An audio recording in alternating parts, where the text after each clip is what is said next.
हाँ जी देवी और सज्जनों, क्या हाल है आपके। तो हमारा फिजियोग्राफिक डिवीजन ऑफ इंडिया का ज्योग्राफी का चैप्टर चल रहा था और हमारे सेकंड पार्ट उसका प्लेन्स चल रहा था, जिसमें मैंने आपको 4 टाइप के प्लेन बता चुका था। कौन कौन से होते हैं? एक तो होते हैं राजस्थान के प्लेन्स। राजस्थान के प्लेन्स के बाद मैं आपको बता चुका था सतलुज के प्लेन्स। सतलुज के प्लेन्स जिसमें हाईएस्ट प्रोडक्टिविटी होती है। फिर हमारे गंगा के प्लेन्स जिसमें हाईएस्ट प्रोडक्शन और हाईएस्ट पॉपुलेशन है। उसके बाद हमारे ब्रह्मपुत्रा के प्लेन्स, राइट। हाँ, तो ये सारे मैं आपको बता चुका था। अब आज हम थोड़ा सा करेंगे क्या, structural division of the plains के। हमारी जब नदी पहाड़ों से, ये माउंटेन्स है हमारे, ठीक है, जब हमारी नदी पहाड़ों से निकलती है तो निकलने के बाद कहाँ कहाँ जाती है, प्लेन्स में आने के बाद उसका प्रूफ क्या रहता है और प्लेन्स में कौन कौन से पार्ट होते हैं वो नदी से डिफाइन होते हैं, ठीक है। जैसे नदी हमारी पहाड़ों से निकल गई नदी हमारी पहाड़ों से। अब पहाड़ों से निकलेगी, निकलने के बाद बीच में बड़े बड़े बोल्डर्स आ जाते हैं। ये जो बड़े बड़े बोल्डर्स है ना, इनकी बात कर रहा हूं मैं। यहाँ पर आते हैं, आने के बाद नदी यहाँ पर गुम हो जाती है भाई। क्यों? क्योंकि इतने बड़े बोल्डर्स होते हैं कि नदी का फ्लो एकदम इरेगुलर हो जाता है। देख रहे हो आप, ये रेगुलर फ्लो हो रहा है, ये रेगुलर फ्लो हो रहा है, ये रेगुलर फ्लो हो रहा है, ये रेगुलर फ्लो हो रहा है। ये इन बड़े बड़े बोल्डर्स की वजह से हो रहा है और यहाँ पर कुल मिला के नदी गायब हो जाती है। अब इतने बड़े बड़े पत्थर है, पत्थरों के आजू बाजू से नीचे से नदी जा रही है, अपने को नहीं पता चल रहा। तो ये बड़े बड़े जो पत्थर हैं, इन बड़े बड़े पत्थरों को हम एक नाम से जानते हैं जिनका नाम होता है भाबर। क्या जानते हैं? भाबर। तो ये बड़े बड़े पत्थर जहां पर नदी का फ्लो इरेगुलर हो जाता है प्लस यहाँ पर नदी इनविजिबल हो जाती है, इन बड़े बड़े पत्थरों को हम क्या कहते हैं? भाबर कहते हैं।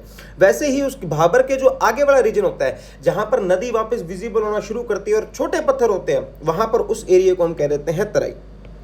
अब देखो मेरी बात सुनो, हमने यहाँ पर देखा तो क्या यहाँ पर आपको दिख रही है कि नदी, ये तो चलो मैंने बनाई है तो दिख रही है, वरना इतने बड़े पत्थर होते हैं, नदी का फ्लो इरेगुलर और नदी गायब हो जाती है। नदी जैसे ही इस पॉइंट से बाहर निकली है, देखो निकल रही है, उसके बाद ये वाला जो रीजन है, इस रीजन को हम कहते हैं क्या? तराई, ठीक है। तो यहां तक वापस नदी हमें दिखना शुरू हो जाती है। भाबर का जो रीजन होता है, जो बड़े बड़े बोल्डर्स होते हैं जहां पर नदी इनविजिबल होती है, उस रीजन की अप्रोक्सीमेटली जो लेंथ होती है वो 8 से लेके 15 किलोमीटर के आसपास होती है। ये बात आपको ध्यान में रखनी है। और उसके बाद तराई का जो हमारा रीजन है, तराई की जो लेंथ होती है वो 15 से लेके 30 किलोमीटर के आसपास होती है। ये भी आपको ध्यान रखना है। यानी कि तराई की लेंथ अप्रोक्सीमेटली भाबर की लेंथ के डबल होती है। यहां तक मुझे नहीं लगता आपको कोई दिक्कत आई होगी। चलो, अब नदी जो हमारी ये दिख रही है आपको आगे जाती हुई, यहां पर एक दो चीजें और बतानी है मैंने आपको। वो ये है कि ये जो नदी है, इसके नदी के जस्ट पास वाला जो ये एरिया होता है ना, ये वाला एरिया दिख रहा है आपको, नदी के जस्ट पास वाला जो एरिया है, ये एरिया न्यू एल्यूवियल सेडिमेंट से बना होता है। किससे बना होता है? न्यू एल्यूवियल सेडिमेंट से। इसलिए इस एरिया को खादर कहते हैं। क्या कहते हैं? खादर। यहां तक भी मुझे दिक्कत नहीं आएगी। इसके थोड़ा और दूर चले जाओगे तो आपको एरिया मिलता है जो कि ओल्ड एल्यूवियल सेडिमेंट से बना। अब देखो, नदी के हम विड्थ में दूर जा रहे हैं, लेंथ में पूरे एरिया में खादर ही खादर होगा। ये मैं आपको बना देता हूं। इधर ये सारा एरिया खादर का, ये जो पास पास वाला एरिया ना, नए नए एल्यूवियल सेडिमेंट्स होते हैं यहाँ पे, सारा एरिया खादर का है। हम जब थोड़ा दूर जाते हैं, दूर जाने के बाद हमें जो एरिया मिलता है वो बांगर होता है। ये ओल्ड एल्यूवियल सेडिमेंट्स का है। दोनों ही एरिया उपजाऊ होते हैं, इसमें कोई डाउट नहीं है। दोनों में ही खेती होती है, इसमें भी कोई डाउट नहीं है। लेकिन ज्यादा उपजाऊ और ज्यादा अच्छा खेती के लिए जो एरिया होता है वो होता है हमारा खादर, क्योंकि नए एल्यूवियल सेडिमेंट्स होते हैं वहां पे। ओके, तो ये लो बांगर की बात करते हैं। ये लो आगे बांगर भाई, कंकर मिलते हैं हमें यहाँ पर। मैं भी आपको लिखवाऊंगा, डोंट वरी। और वैसे ही इधर भी ये जो दूर चले गए हम थोड़ा सा, नदी के जो फ्लो एरिया है उसके दूर जाके जो एरिया मिलता है वो बांगर होता है। समझ गए आप? जैसे ही हम थोड़ा आगे जाते हैं फिर हमें मिलता है यहाँ पर क्या? डेल्टा। अब ये जो मैंने बनाया हुआ है ये हमारा डेल्टा है।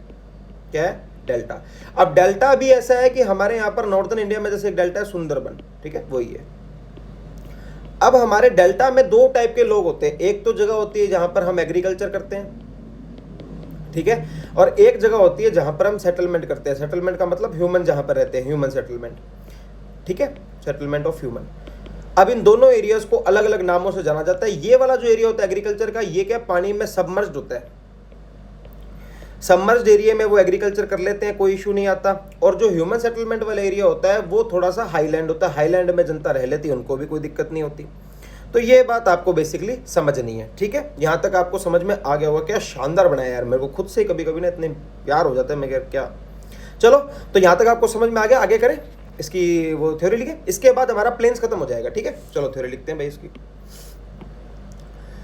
तो भाई थ्योरी में सबसे पहले आता है भाबर।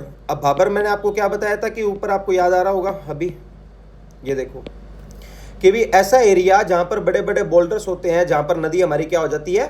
गायब हो जाती है। तो वो भाबर की बात कर रहे हैं। तो वो ही इसके अंदर थ्योरी में लिख देता हूं मैं, मतलब मैं की वर्ड्स लिख देता हूं, बाकी आप देख लेना। अब ऐसे प्लेन्स जो कैसे बनते हैं? बड़े सेडिमेंट से बनते हैं, बिग सेडिमेंट से। Plain form through big sediments. अब बिग सेडिमेंट से हमारे प्लेन बन गए, ठीक है। कहाँ बनते हैं? In the foothill region, in the foothill region. किसके फुट हिल पे? माउंटेन्स के फुट हिल पे। वहीं तो बन रहे थे ना, ये देखो ये कहाँ बन रहे हैं, ये बाबर जो है कहाँ बन रहा है, ये माउंटेन ये रहा, तो इसके फुट हिल्स भी तो बन रहा है ना ये, तो बाबर। इसकी जो टोटल नंबर ऑफ लेंथ होती है वो 8 से लेकर 15 किलोमीटर के आसपास की हो सकती है। बड़े सेडिमेंट्स होते हैं, foothill region of the mountain में बनते हैं, राइट। अब यहाँ पर क्या है कि रिवर जो होती है हमारी आती है, वो इन बड़े सेडिमेंट्स के नीचे फ्लो करना शुरू कर देती है। लिख देते हो तो पूरे रिवर फ्लो अंडर द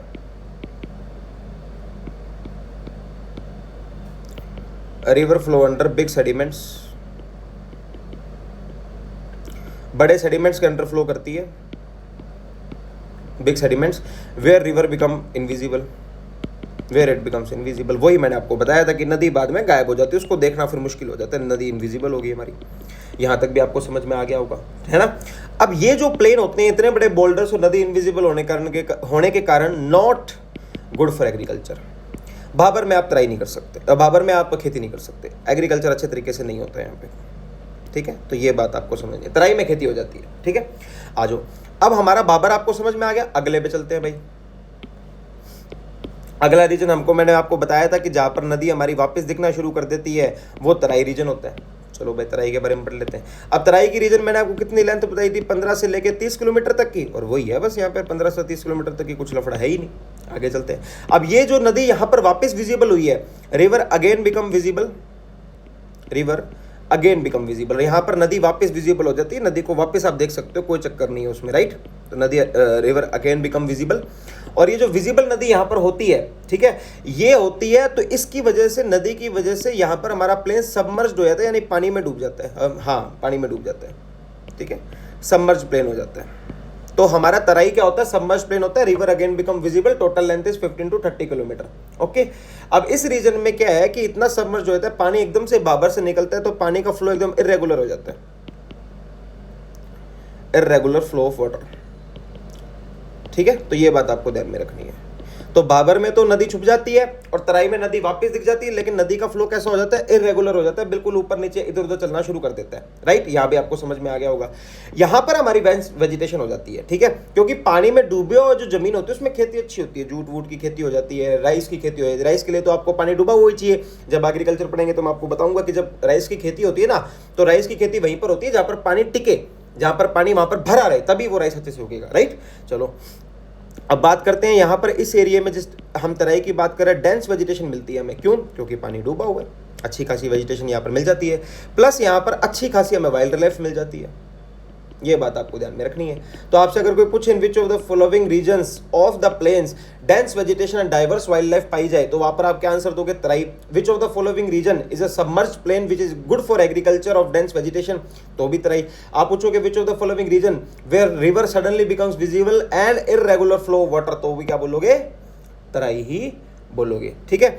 अब ये बेसिकली जो ये डेंस वेजिटेशन और ये डाइवर्स वाइल्ड लाइफ, जो irregular flow water submerged plain जो है, यहाँ पर खेती कौन लोग कर लेते हैं? यहाँ पर ज्यादातर पंजाब में और यूपी में लोग तराई के अंदर खेती कर लेते हैं, ठीक है। तो कहाँ कहाँ? पंजाब में, और पंजाब के साथ साथ उत्तर प्रदेश में, दोनों जगहों पर तराई के लिए खेती हो जाती है, use for agriculture, agriculture in Terai. तो यानी कि तराई का इस्तेमाल एग्रीकल्चर के लिए पंजाब में और यूपी में करते हैं, ये बात आपको ध्यान में रखनी है।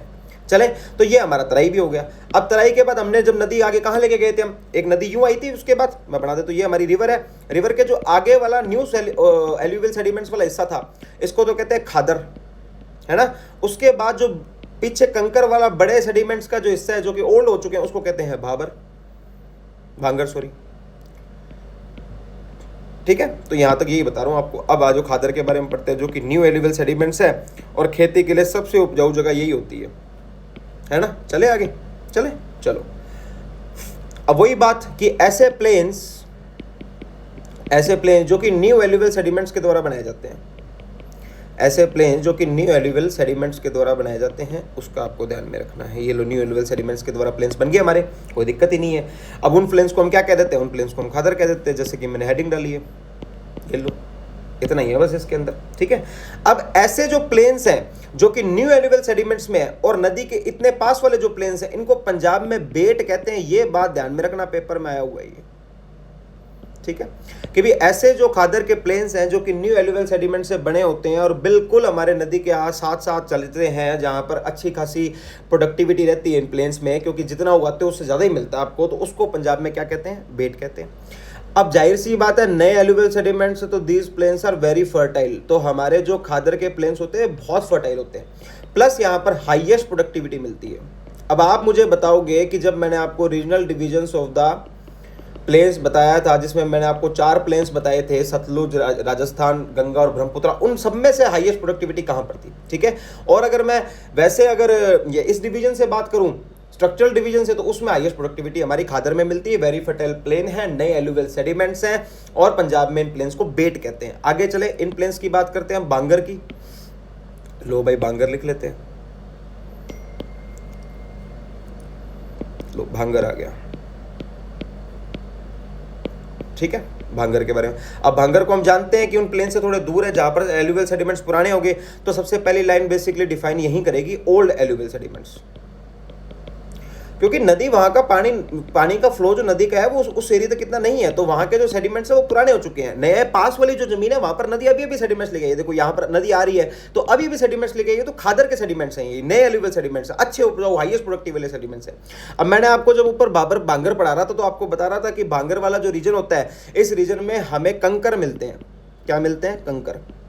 कंकर जो नॉर्दर्न राजस्थान के लोग हैं या फिर जो पंजाब के लोग ज़्यादा अच्छे से जानते होंगे कंकर क्या होता है। इनकी डेफिनेशन के हिसाब से इनको लम्प्स ऑफ कैल्शियम कहते हैं, लम्प्स ऑफ कैल्शियम कहते हैं। तो ये बात आपको ध्यान में रखनी है, ठीक है, यहाँ भी आपको समझ में आ गया होगा। चले, जैसे हमारे न्यू एलुवियल सेडिमेंट्स को पंजाब में बेट कहते हैं, वैसे ही ओल्ड एलुवियल सेडिमेंट्स को पंजाब में धाया कहते हैं। क्या कहते हैं? धाया। हिंदी में भी लिख देता हूँ, धाया। अब ये धाया कहते हैं कहां पर? पंजाब में। तो आपको समझ में आ गया होगा। अगर आपसे पूछे which of the following sediments is known as, which of the following area is known as Dhaya in Punjab, तो आपको पता होना चाहिए वो बांगर की बात कर रहा है जो कि ओल्ड एलुवियल सेडिमेंट से बनता है। Which of the following area is known as Bet in Punjab, तो आपको पता होना चाहिए नए एलुवियल सेडिमेंट्स की बात कर रही है जो कि खादर है। तो यहां तक आपको समझ में आ गया होगा। अब जैसे हमारा ये एरिया था जो कि खादर वाला एरिया था, वो इतना उपजाऊ है कि जो उगाओ उससे ज्यादा ही देता है, तो प्रोडक्टिविटी बहुत ज्यादा है। लेकिन बांगर का एरिया बहुत बड़ा है, तो बड़ा होने के कारण हाईएस्ट प्रोडक्शन यहाँ पर होती है। और वैसे ही आप सेमली मुझे बताओगे कि रीजनल डिवीजन में 4 प्लेन में से कौन से प्लेन में सबसे ज्यादा प्रोडक्शन होती है। 2 सवाल हो गया आपके सामने, ठीक है। तो हाईएस्ट प्रोडक्शन हमारे बांगर के मैदानों में होती है और हाईएस्ट प्रोडक्टिविटी हमारी खादर के मैदानों में होती है। ये बात आपको ध्यान में रखनी है। स्टेटमेंट्स में क्वेश्चंस आते हैं, ये अभी तो तुम्हें लग रहा होगा मजाक। चलो भाई, ठीक है। अब एक नोट डाल के चीज लिख लो। एक चीज होती है भुर। भुर क्या होता है वो आपको बताता हूँ। देखो,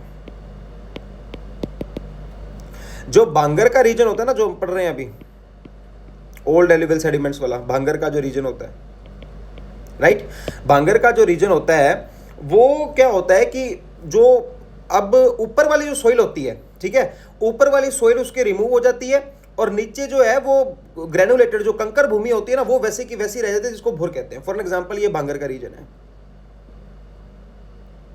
ये कौन सा रीजन है? भांगर का रीजन है। ये लो भाई, भांगर बना दिया आपने। अब ये जो भांगर का रीजन है, इसके ऊपर ऊपर क्या सोइल होती है?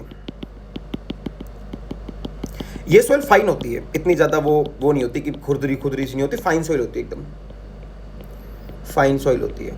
अब ये भांगर के रीजन से इरोजन की वजह से फाइन सोइल क्या हो जाती है? रिमूव हो जाती है।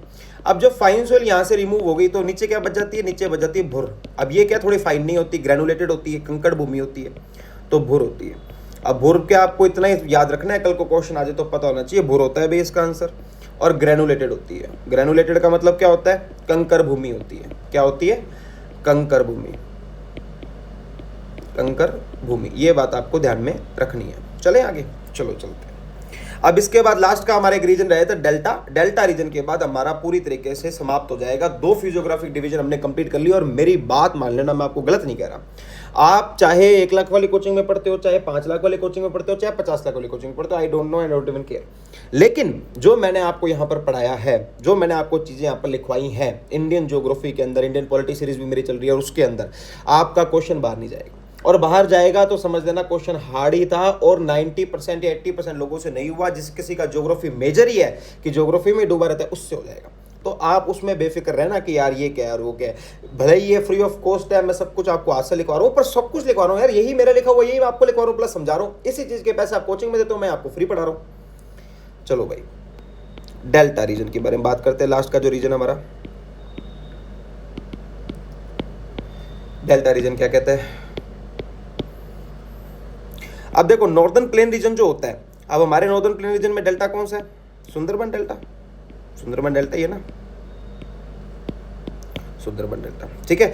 अब मैंने आपको बताया था कि ऊपर जब मैं आपको डेल्टा बता रहा था, दो टाइप के प्लेन्स होते हैं हमारे, दो तरह के डेल्टा होते हैं। देखो, एक तो होता है हमारा सबमर्ज डेल्टा और एक होता है हमारा हाईलैंड डेल्टा। सबमर्ज जो कि एग्रीकल्चर के काम आता है, हाईलैंड जो कि सेटलमेंट ऑफ ह्यूमन के काम आता है, वही लिखवा रहा हूं आपको। तो भाई साहब, जो सबमर्ज एरिया होता है, जो कि लो लैंड एरिया है, सबमर्ज वर्ड वैसे यूज मत ही करो, लो लैंड एरिया यूज करो, क्योंकि सबमर्ज बेसिकली तराई के प्लेन्स होते हैं, जहां पर पंजाब और वेस्टर्न यूपी में जाके खेती होती है, राइट। चलो, तो लो लैंड रीजन है। अब ये लो लैंड रीजन है, ये बाद में सबमर्ज हो ही जाएगा, क्योंकि लो लैंड रीजन है तो पानी आएगा ऊपर से यार, उसके अंदर पानी आएगा। और पानी आएगा कैसे? हाई टाइड आती है। जब हाई टाइड आई, अब हाई टाइड ऊंची ऊंची लहरों की वजह से क्या हुआ, ये हमारा जो लो लैंड का रीजन है वो क्या हो गया? सबमर्ज हो गया। अब सबमर्ज होने के कारण इस एरिया को हम कहते हैं बील। क्या कहते हैं? बील। बेट क्या होता है बताओ जरा?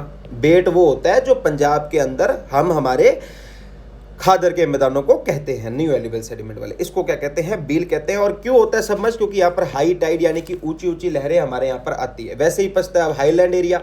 अब हाईलैंड है तो यार अब कौन ही आएगा यहाँ पे, क्योंकि हाईलैंड में कितनी हाई टाइड आ जाएगी, उसको डुबा थोड़ी देगी, ठीक है। तो ऐसा हाईलैंड जो एरिया है उसको हम क्या कहते हैं? चार कहते हैं। ये वर्ड्स भी आपको ध्यान होने चाहिए। तो बेड क्या, बील क्या हो गया कि लो land area found in a delta which is submerged due to the high tide is known as Beal. Highland area which in the Sundarban delta used for human settlement is known as Char. ठीक है। अब बील क्या काम आता है? बील basically washing jute, jute को धोने में काम आता है। जूट होता है हमारे, जूट को धोने में काम आता है, ठीक है। और ये मैं आपको बता चुका हूं ह्यूमन सेटलमेंट के काम आता है, ठीक है। ये बेसिकली हमारा प्लेन्स की लास्ट चीज मैंने आपको लिखा दी। डेल्टा क्या होता है? दो टाइप के डेल्टा होते हैं। बील किसको कहते हैं, दया किसको कहते हैं, बेत किसको कहते हैं, धाया किसको कहते हैं, सब आपको चार किसको कहते हैं, सब बता चुका, ठीक है। एक क्विक रिवीजन मार दूं फटफट से आपका।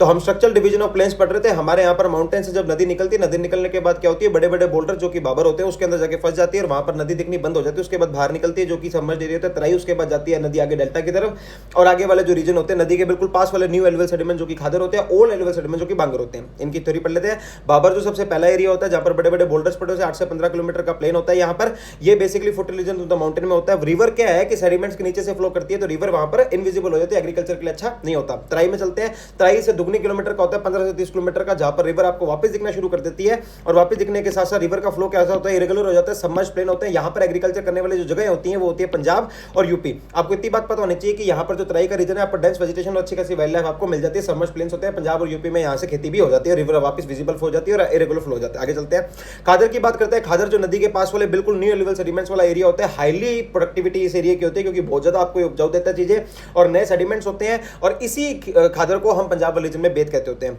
बांगर में चलते थोड़ा दूर हो गया, ओल्ड एलिवल सेडिमेंट्स हो गए। यहाँ पर लम्प्स ऑफ कैल्शियम हमें बांगर में मिल जाते हैं, जो कि हमारे क्या होते हैं? कंकर के नाम से जाने जाते हैं, जिसको पंजाब में धाया कहते हैं। हाईएस्ट प्रोडक्टिविटी की बात करी जाए तो कहां पर मिलेगी हमें? इसके अंदर मिलेगी, खादर के अंदर। और हाईएस्ट प्रोडक्शन की बात करी जाए तो हमें बाबर के अंदर मिलेगी। चलो आगे चलते हैं।